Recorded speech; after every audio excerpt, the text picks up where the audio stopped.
បាទសួស្តីមីបាទថ្ងៃនេះយើងមកមើលទូបទូច្បាប់មួយបាទវា error EB4 ខ្ញុំតេស្តមើលបាទយើងជួយបើ start មកហើយយើងចាំទៅមើលសង្កេតមើលបញ្ហាវានៅពេលដែលវា error EB4 យើងសង្កេតមើលបញ្ហាអាលាទិចេញវាបាទនេះគឺថាអាលាទិចេញវាទាញបានធម្មតានៅពេលដែលវាទាញភ្លេងចេះហើយគឺអាលាទិចេញវាដំណើរការបានធម្មតាដូច្នេះហើយមានន័យថាអាលាទិចេញវាអត់ខូចទេហើយយើងបដូរទៅលើបតវាបើសិនជាអាលាទិចេញវាអត់ទាញទេវានៅស្ងៀមគឺយើងមើលអាលាទិចេញសិនប៉ុន្តែអាទូនេះអាលាទិចេញវាដំណើរការបានហើយដូច្នេះមានន័យថាបើមិនខ្សែដាច់គឺបតដែរប៉ុន្តែបើរឿងខ្សែយើងកាត់ចូលបានខ្សែដាច់វាអត់ដាច់ទេដោយសារអាលាទិចេញវាដំណើរការបានហើយដូច្នេះយើងបដូរទៅលើបតនោះយើងនឹងចាំមកវា error ទេបាទវិធីការសង្កេតវាងាយៗទេបាទយើងបាច់វើវិញមើលក៏បានយើងគ្រាន់តែសង្កេតទៅលើអាលាទិចេញវានេះគឺថាវា error EB4 ហើយបាទចាំយើងដោះបតវាទៅធ្វើអស់គ្នាបាទចាំជាងដោះបតវាសិនយើងធ្វើការដោះបតដោះខ្ចោតដោះអុយរួចហើយចាំយើងទៅមើលបញ្ហាវាអានេះខ្ញុំដោះខ្ចោតវារួចហើយយើងគឺបតវាចេញខ្ញុំចាំជាងប្រាប់ពីវិធីការតាមស្នាប់វាយើងធ្វើការតាមស្នាប់វាយើងដឹកកំហុសវាលឿនវិធីជាងប្រើបានផលច្រើនមែនយើងមើលអាខ្សែស្នាប់វាយើងទៅមើលខាងក្រោមវាសិនយើងទៅមើលខាងក្រោមស្នាប់អាលាទិចេញវាអូខេយើងមើលស្នាប់វាមើលតាមខ្សែវាយើងមើលពឿខ្សែវាគាត់នេះគឺតែវាមានពឿសមួយហើយពឿថ្នោតយើងមើលនេះគាត់នេះពឿសពឿថ្នោតហើយនិងពឿក្រហមហើយយើងមើលខាងលើបតវាបាទនេះយើងតាមអាខ្សែពើខំសំខាន់អាខ្សែពើខំនោះយើងតាមមើលវាតាមសីមាមើលអាខ្សែពើខំនេះបាទហើយអាខ្សែផ្សេងយើងបាច់មើលវាក៏បាននេះផ្លឹកថ្នោតនេះយើងបាច់មើលវាក៏បានសំខាន់យើងតាមអាខ្សែពើខំវារត់ចូលឧបករណ៍មួយណាយើងតេស្តមើលមួយនោះអូខេអានេះខ្ញុំបានដោះបតវាចេញមកហើយអានេះមើលបតវាចាំខ្ញុំត្រៀមគូឲ្យយើងទៅវាឲ្យសិនចាំយើងទៅដល់វាបតវាសិនវាជួនត្រេះក្រុមស្នាប់វាខ្ញុំឲ្យជាងវាភ្លេចអូខេអានេះយើងបានវាបត់រួចរាល់ហើយយើងគឺវា100ញ៉ារឿងតឹងដែល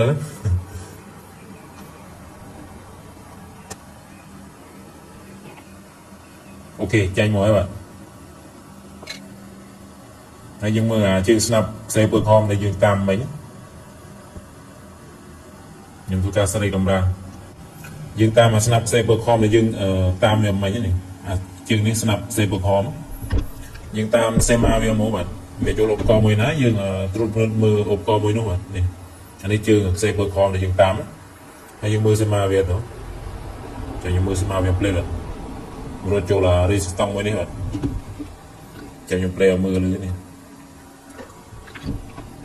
អូខេដូច្នេះយើងធ្វើការវាមើលមួយសិនខ្ញុំរៀបចំអូមេតផ្លេតអូខេយើងចាក់មើលរីស្តង់វាមកនេះគឺថារីស្តង់មួយនេះវាអត់មានតម្លៃអូមក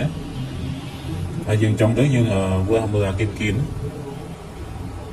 មកអាគីនមានតម្លៃអូមកអត់នេះវាឡើងមក 38K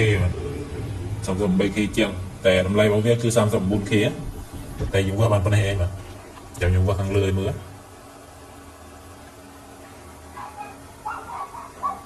រួចកលសិនបាទ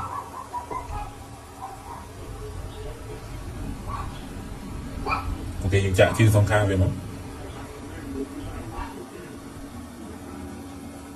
នេះគឺថាវាអត់មានតម្លៃអូមួយទេបាទដូច្នេះមានន័យថាវាដាច់មួយហើយយើងវាប្រៀបធៀបដល់មួយនេះមកអានេះវានៅតម្លៃអូមួយវាឡើង 38K ចុច 38K ចឹងតែតម្លៃរបស់វា 39K អូខេយើងធ្វើការបូមស្នដើម្បីបដូររេស្តង់ចេញមួយសិនចាំខ្ញុំធ្វើការគឺកៅគឺមួយសិនបាទមុនពេលបូមខ្ញុំផ្សារស្នចូលរួចដល់ហើយបានយើងបូមឲ្យវាបូមនឹងស្រួលបន្តិច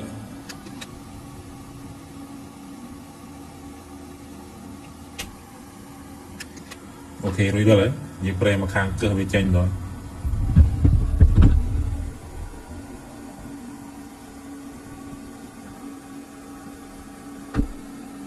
នេះបាទមួយមើលវាខ្ញុំយកថ្មីមកដាក់ចូលសិនបាទអានេះរីស្តង់ថ្មីនេះក៏ការពុតជើងមកតម្លៃដូចគ្នាបាទ39អូមដូចគ្នា39K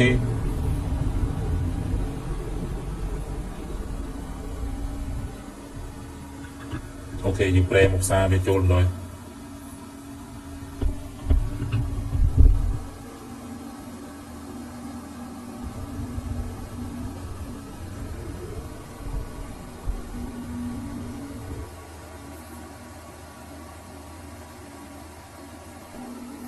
រួចដល់ហើយយើងកាត់ជើងវានៅសល់ជើងវិញយើងកាត់ចូលហ្មងកុំស្ដាយវាបាទអូខេដល់នេះរួចដល់ហើយចាប់យើងបដិចូលទូទេសមើលអស់គ្នាបាទបននេះយើងបដូររីស្តង់អស់មកក្រប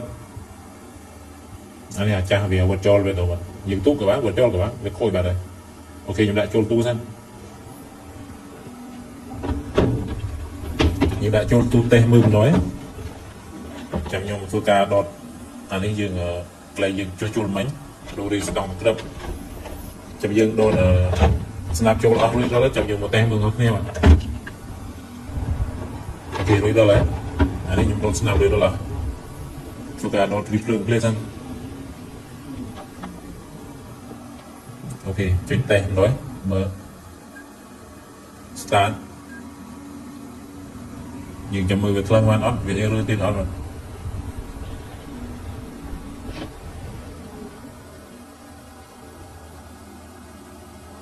អូខេគឺថាវារៀបចំហើយចាប់ដើមខ្លាំងហើយបាទ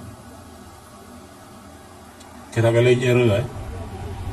គេថាវាខ្លាំងបានហើយនឹងថារីដលហើយប៉ុណ្ណឹងអូខេវាត្រៀមលូតនាទីយកទៅចូលហើយប៉ុន្តែតើនៅចាំតិចយើងតេស្ត spin ដល់មកតេស្ត spin បានហើយអូខេយ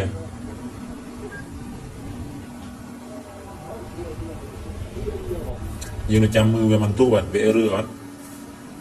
បើវាអត់អឺរឺទេនេះតែយើង